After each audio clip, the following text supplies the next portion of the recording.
Welcome to the deep dive. Imagine a place, a single spot on Earth. It's just quietly watched centuries unfold, seen history pivot. That's kind of what we're exploring today with Chandragiri Hill in Nepal. It's way more than just a nice view. So for this deep dive, we're drawing on this really fascinating stack of sources, historical texts, travel journals, some keen observations. It gives us this unique angle. Yeah, exactly. And what we're trying to do here is, pull out the really key insights. We'll uncover some surprising stuff, connect the dots across time, all tied to this one hill, hopefully give you a fresh perspective on Chandragiri. Okay, so let's start with this story. It's one you might actually know. It's about Ranjit Malla, the last king of Bhaktapur. A pretty dramatic moment. After Prithvi Narayan Shah defeated him, the story goes he stops at Chandragiri. He's heading into exile, right, to Kashi. And he looks back at his kingdom, weeps, and curses his sons, curses Prithvi Narayan Shah. It's this really powerful image of despair, widely known. Right, it is widely known. But here's where our sources throw a real curveball. What's fascinating is, well, the figure people thought was Ranjit Malla weeping there. It seems it was actually a statue. A statue? Seriously? Yeah. Not Ranjit Malla himself? Apparently not. The sources suggest it was a statue of Prithvi Narayan Shah. Wow. Okay, that completely flips the narrative. So, Prithvi Narayan Shah's statue. Let's talk about Prithvi Narayan Shah's real visit then. The Divyopadesh mentions it, right? About 282 years before that text was written. Exactly. He's there with his advisors, looking down at the three cities, Bhaktapur, Patan, Kathmandu, and he asks that famous question, which is Nepal. Then declares he wants to be king of all three. A real statement of intent. A foundational moment. But there's that odd detail about his title, isn't there? Yes. The astrologer's calling him Maharaja, great king, even though technically he wouldn't hold that title for another couple of years. So what do the sources say about that? A mistake. Well, the text suggests maybe a slip of the tongue. Or perhaps it's hindsight creeping in, reflecting his later status back onto that moment. It kind of shows how historical accounts aren't always perfectly linear, how they can evolve. It makes it feel more real, somehow. Yeah. And there's that little detail about his statue, too, the cloak. Oh, the syaku, yeah, the woolen cloak. The source gets a bit imaginative there, speculating about it offering symbolic warmth, protection. It's a small thing, but it sort of brings the figure to life, doesn't it? It makes him more tangible against the elements up there. Definitely. Okay, so let's shift perspective. How did outsiders see Chandragiri in the valley? This is where it gets really interesting, I think. We've got Father Giuseppe, or Giuseppe, who was there between the reigns of those two kings. Right. And he described the valley as a kind of theater. Yeah, and the source wonders, did he see it as a stage for potential religious conversion, even though getting into Nepal was incredibly tough for foreigners back then? It hints at those early European ambitions, maybe? Then, fast forward a bit to 1793, you have Colonel Kirkpatrick. And his lieutenant, Gerard, wrote this description of the view from Chandragiri, called it extremely beautiful. What did he describe? Oh, villages scattered picturesquely, streams winding through these colorful rice paddies, hills rising up, and then the astonishing Shivapuri Hill leading to something he called the Jijibhima Himalaya. Jijibhima Himalaya. Okay, this was a real head-scratcher for the author of our source. They admit they were confused. The only clue was Daibung, which didn't really help. Right. Even Dr. Harka Gurung, the geographer, apparently didn't recognize the name. A proper mystery. It is, and if you connect it to the mythology, there's that old story about the Himalayas having wings, right? Before Lord Indra clipped them.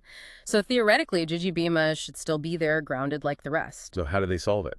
Well, it took the French scholar Sylvain Lévy. He documented it, and eventually it was identified.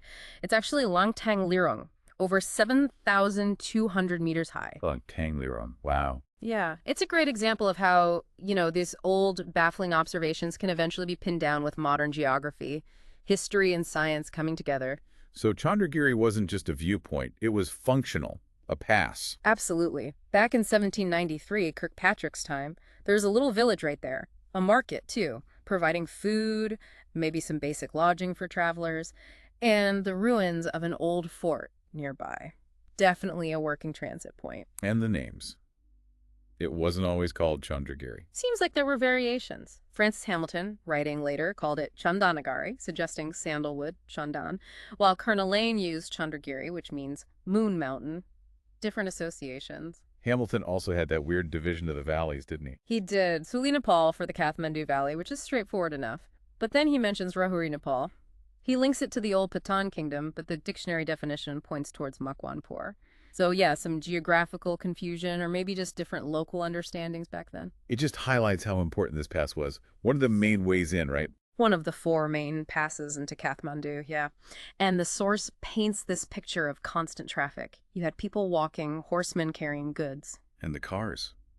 And cannons being carried. Can you imagine dozens of men hauling cars, huge cannons up those paths on their shoulders? Just incredible labor.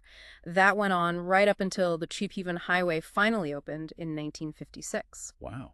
Soldiers used it too. Film crews.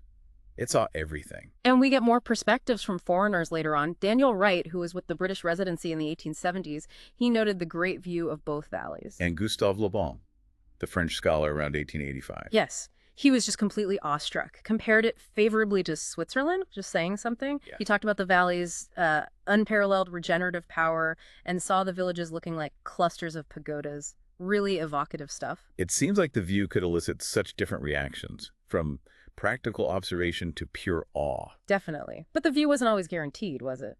No, not at all. Take Harold Davis, the writer and photographer. In 1939, he was with a film crew.